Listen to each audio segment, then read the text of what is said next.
What's good? What's good? What's good, chat? We live. It's been a while. How y'all been? Are y'all okay? Are y'all living good? Y'all still emotional from the finals? I know a lot of people were not handling that loss well. I was okay. I was okay. But how's it going, everybody? What's good, Mavs Digest family? We got a little bit of an impromptu live stream on this wonderful Saturday afternoon. We're gonna go over a lot of things. We're gonna go over the regular season. We're gonna go over potential trades, rumors, speculations. We're gonna pop out the trade machine. If y'all want to propose certain trades, we can throw up the trade machine. Throw up the trade machine and see what we can cook with. You know what I mean? It's gonna be a fun stream. It's gonna be some fun stuff. No matter how many people in here, but how y'all doing? I see the chat already popping off. Elliot say notification squad stand up. Yes sir. Yes sir. Make sure you ring that bell, bro. I am dropping content at a very fast rate. Can't stop, won't stop. I got like 2 more videos lined up, so you don't want to miss a single thing we do.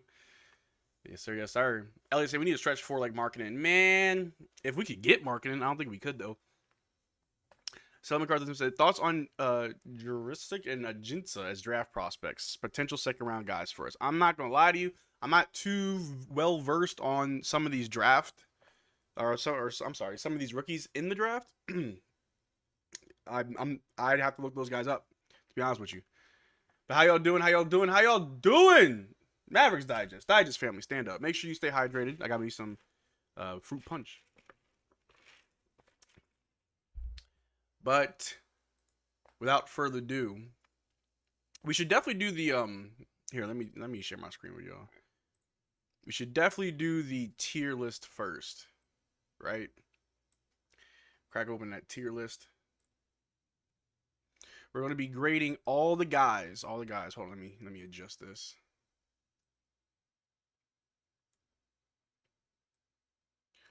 We're going to be doing a tier list for all the Mavericks players.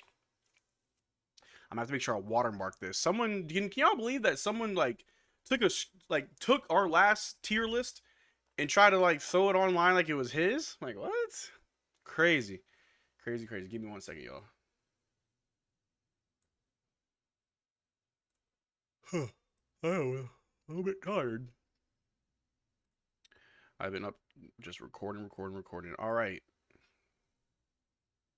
For the regular season in the playoffs, so for the entirety of 2023-2024, we're going to be grading each player. Let's see where we put them. How well did they play for us?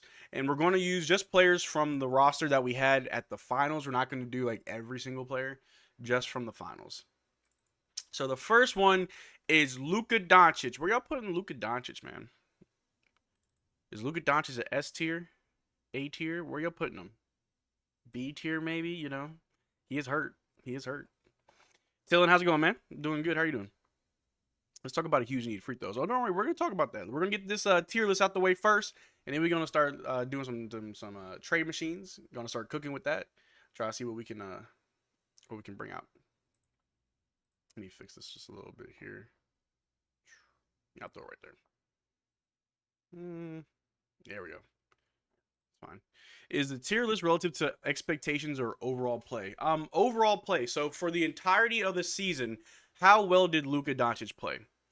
Regular season and playoffs included. Where does Luka Doncic land on this tier list? Just let me know in the chat. We'll come to an agreement. What's up with this? I don't want to squish it. I gotta make it look normal. We're gonna leave it just like that. S tier, yeah. I think it's kind of obvious. I think that's fairly easy. Luka Doncic is an MVP caliber player. Should have won MVP in my opinion. Yeah, S tier for sure. Next up is Kyrie Irving. Where are we putting Kai? I say S tier, but where are y'all putting them? I feel like a lot of these are easy, but as we move on, there'll be players where we like, have a conversation about.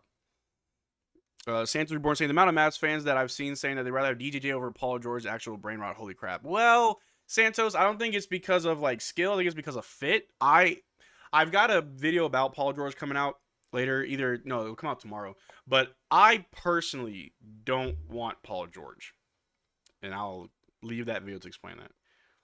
I don't care what the Mavs get. Just trade Tim Hardaway Jr. today. I'm all for it. A tier for Kai. A and S and A. I think A, but S sometimes. For the overall season, I'll give him an S. The Boston Celtics series definitely hurt that. But Kyrie is a good player. He's going to be good for us long term. A lot of people think just because he's 32, he's not going to be here long, which is dumb, right? Like, Kyrie's going to be good. The way he plays a game of basketball will last a long time. Like, I think of players like Chris Paul, where he may not be the same Chris Paul when he was younger, but he's able to still play it at a good level because he plays with skill instead of like athleticism, right? So Kyrie, yeah.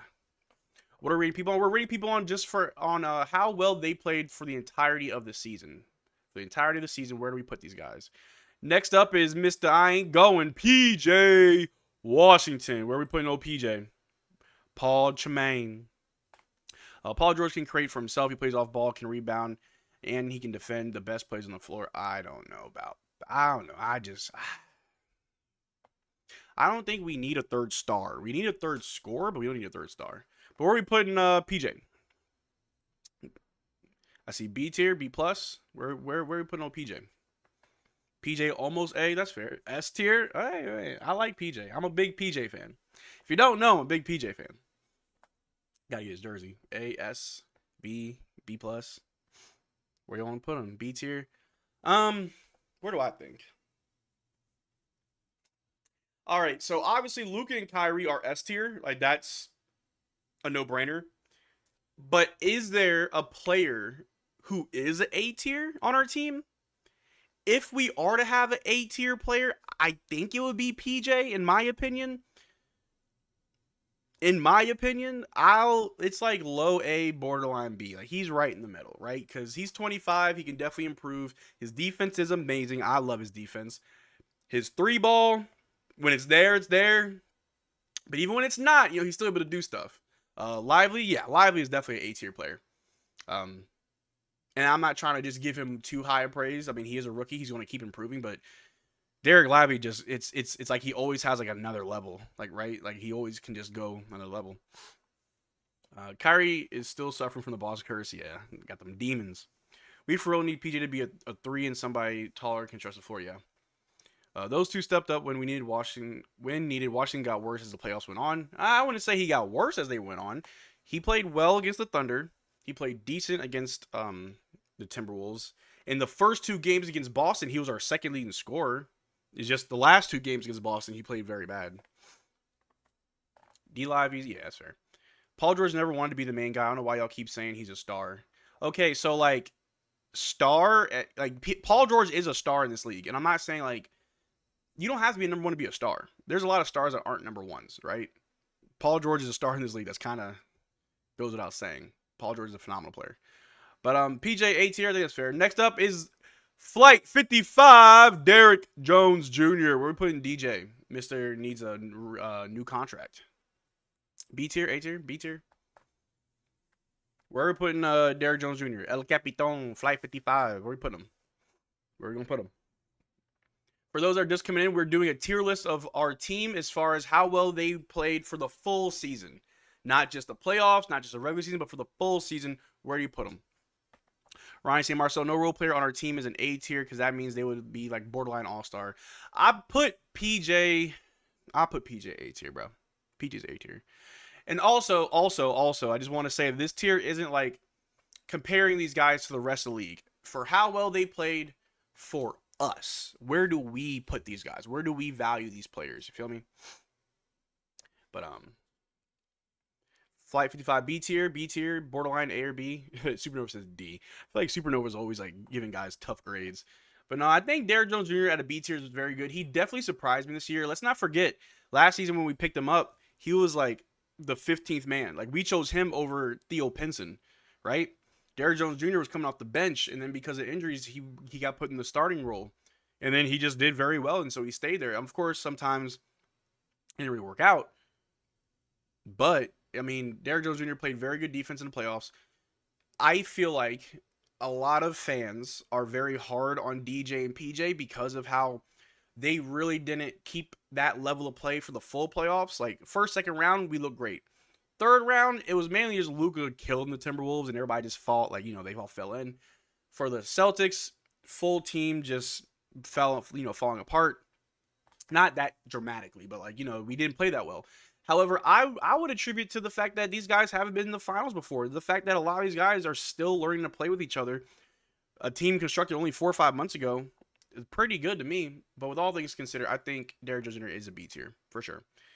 I hope we do bring him back, but definitely B tier.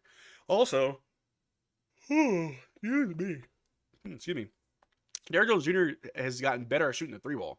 Derrick Jones Jr. used to just not ever be a good 3-point shooter, and he's gotten better. So you gotta give him credit for that. DJJ needs to be on the bench. Mavs can't win with DJJ as a starter. The delusion needs to stop. But Santos, we did win games with Derrick Jones Jr. as a starter. Just saying. Derrick Jones Jr. will be a great 7th man this coming season. Go and get a free agent big man, then put Lively and Gafford together. See, that's the problem. A lot of people saying, "Oh, just go out and find a big man."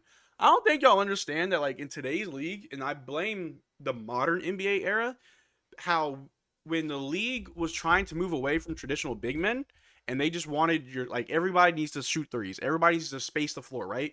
So all your centers have to be able to stretch the floor. They have to space it out. But now we're going back to you actually need a pretty decent center to get boards, rebounds, blocks, be able to actually hang down low. We don't really have a lot of those. We got Daniel Gafford in the trade. We got Derrick Lively through the draft. There's not a lot of available big men that you can go after that are actually good. So you got to hold on to what we got. But yeah, Prosper and Lively going to feed off each other and both break out next year. I hope so. I believe in it. All right, the next player is Daniel Gafford, the landlord. Where y'all putting Gaff? Where y'all guys putting Gaff? Now remember, it's the regular season and the playoffs combined, not just one or the other. Where are we putting Gaff? Where does Gaff go? Ryan saying, I honestly think we can't win a chip as DJJ as our starting wing, only because he's not a bucket scorer, and we need a wing that can really get you a bucket. And that's fair, too. The roster can always improve. We can always get better. And don't forget, guys, some of these players are going to get better, too. These guys can still improve. They're all young. They're 20. I think DJ is 27. Gafford, PJ, and Luka are all 25. Kai is 32. You know what I mean? We're young. B tier, A tier, B tier, high B, low A. Yeah.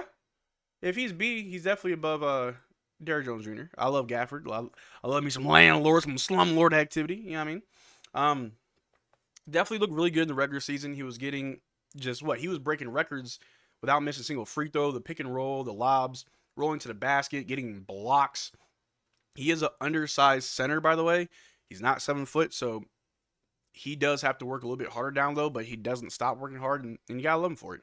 I hope this playoffs experience helps him become better because there was definitely a shift and a change in how well he was playing in the regular season versus the playoffs.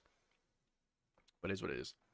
Jacob saying, serious though, if DJJ had an above the break 3-pointer in his arsenal, he would be a 20 mil a year guy. Literally, that's the only difference from him being out of our budget. That's fair. NBA Finals is fantastic. If we move Omax, which we should, get rid of DJ, PJ, Kleber, and TJ, we can bring in Thibault, Paul George, and Grant. That's moving too much, Nonya Beeswax. That's moving a little bit too much. We don't need to make... And see, that's the thing. We don't need to make drastic moves. Nico Harrison said the other day that, we don't need to make a lot of moves. The top 7 guys are good to go. Anything else is just extra. You also just... You can't put yourself in this weird win now mindset where it's okay, we made the finals. Next year we have to win. Hold on, let's improve things, right? It's one thing to make the finals. It's another thing to win the finals. We may not be ready to win the finals for another 2 years, but as long as we can still build upon things and make the finals, that's something, right? But if you constantly try to change your roster and make drastic changes, then you start to shoot yourself in the foot. And I have many examples to back that claim up. If we look at Phoenix, right? You made the finals. Cool. You try to run it back. You saw Dallas. You lost in the playoffs the next year. And then what'd you do? You trade away Chris Paul. You fired your head coach. And then the following year, you went and got Kevin Durant. You got Bradley Beal. You've got no draft picks. You got no young players. Where are you going to go? Phoenix Suns are cooked. They're horrible right now, right? All right, another team, the Milwaukee Bucks. And from all that I'm about to tell you guys, I'm slowly I can't even talk. I'm slowly losing my fandom for Giannis, right? So the Bucks, go out and win a championship. Cool.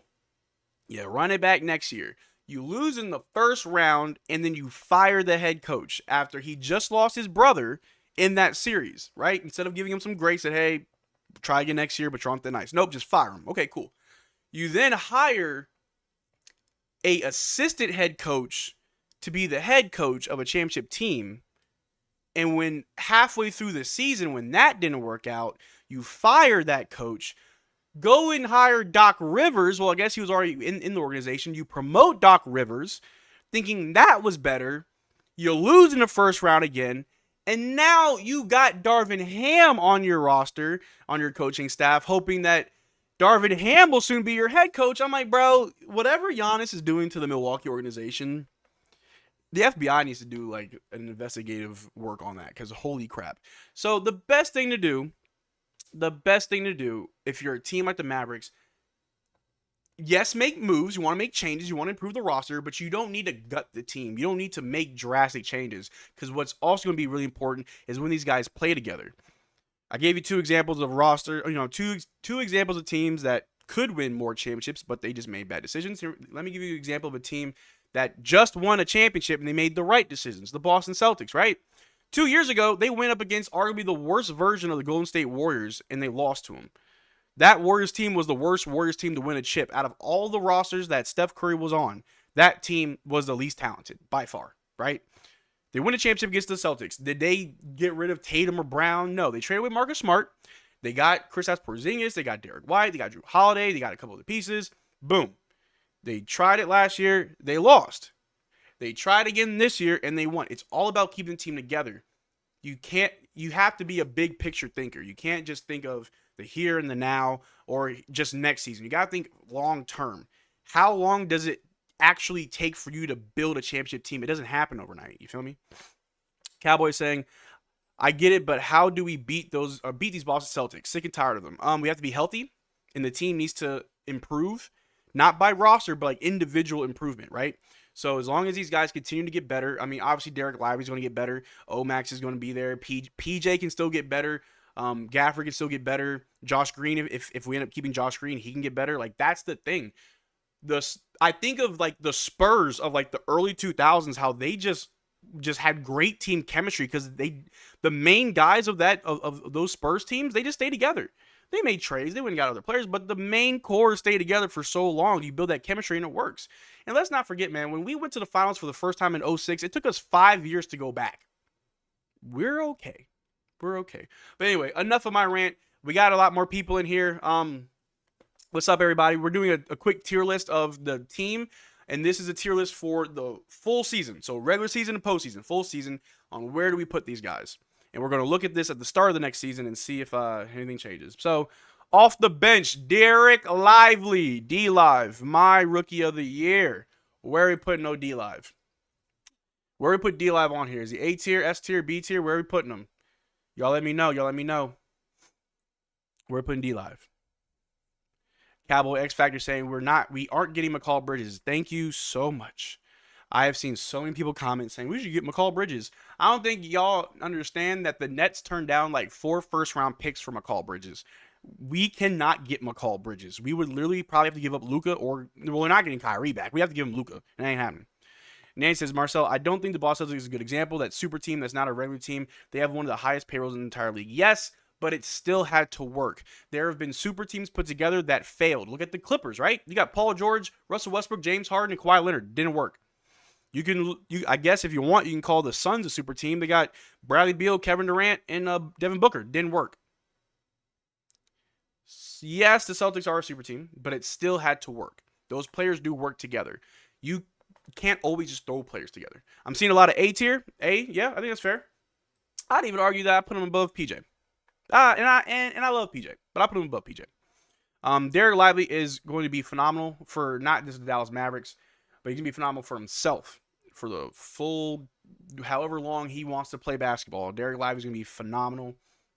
He is a sponge. He continues to improve. He continues to get better. As long as he keeps improving, stays healthy, that man's going to be crazy good, man. And I'm excited to see that 3 ball that we saw in Game 4, bruh. Man, I'm excited for it. I'm excited for it. Do you think Paul George is possible? Lauri Markkanen? We could probably get Paul George, even though I wouldn't like that trade. Lauri Markkanen would be impossible without hurting this team. You would have to give them probably Derrick Lively, Jane Hardy, and like picks for Lauri Markkanen, and nobody would want to do that. That's just how it is. All right, the next player we're going to look at is, where are you? Dante Exum.